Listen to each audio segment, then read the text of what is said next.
Hi there, it's Sandy Alnock for Ellen Hudson, and I bring you another in the series of watercolor tips. Today we're going to talk about glazes. And glazing is something that other people may refer to as layering of color or putting a flat wash over another color. And that is all the same kind of an idea, the same kind of technique. I'm starting out by putting a coat of Hansa Yellow Light over this little grid of squares, and I want to alter the color. So with glazing, you can alter the color, you can add shading, you can add texture, lots of different things that this technique can be used for. But I'm going to start by painting and then completely drying the Hansa Yellow Light.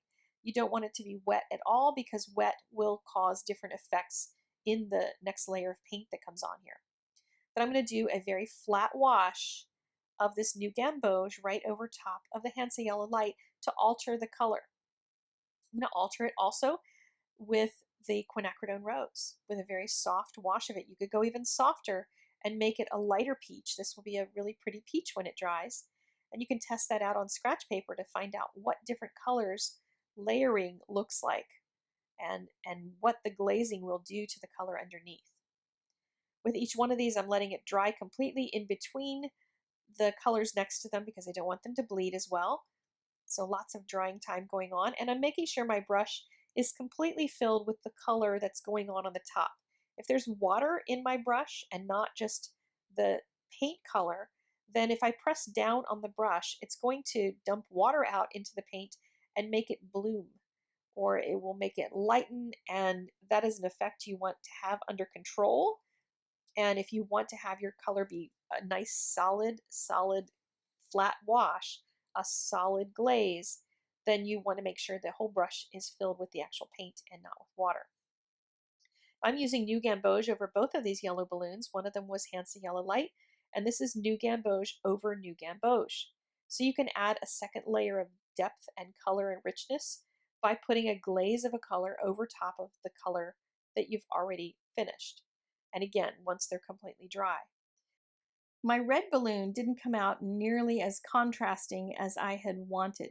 So what I did was to mix a little bit of green, which is the complement of red, with the red paint mixture that I had in my palette.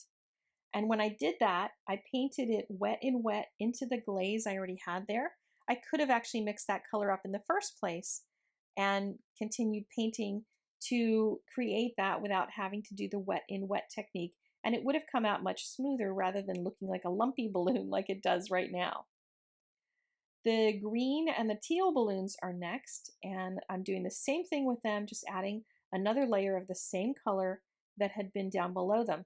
I also want to apologize for that horrible blue background. I am terrible at flat washes. I can't tell you how many times I had to shoot this video to try to get one where I had a decent blue wash. And for whatever reason, I was really struggling with this. So I want to encourage you that this happens to people who are experienced at watercolor as well as those who are new. So if you do struggle with flat washes, just work at it and practice in real world context. And what I mean by that is I'm coloring here with balloons. I'm not just trying to practice on squares. I'm doing actual balloons and backgrounds and those sorts of things. So then if you actually end up coming out with a really great wash on your image, you could use it on a card or something and not just have a wash in a little swatch book for yourself somewhere. So here is the graphic that I have for you for today. It's pinnable and it's on the Ellen Hudson blog. Link is in the description down below, and you can go add to your watercolor knowledge that you're collecting on Pinterest. And I will talk to you guys later. See you next week with another watercolor tip.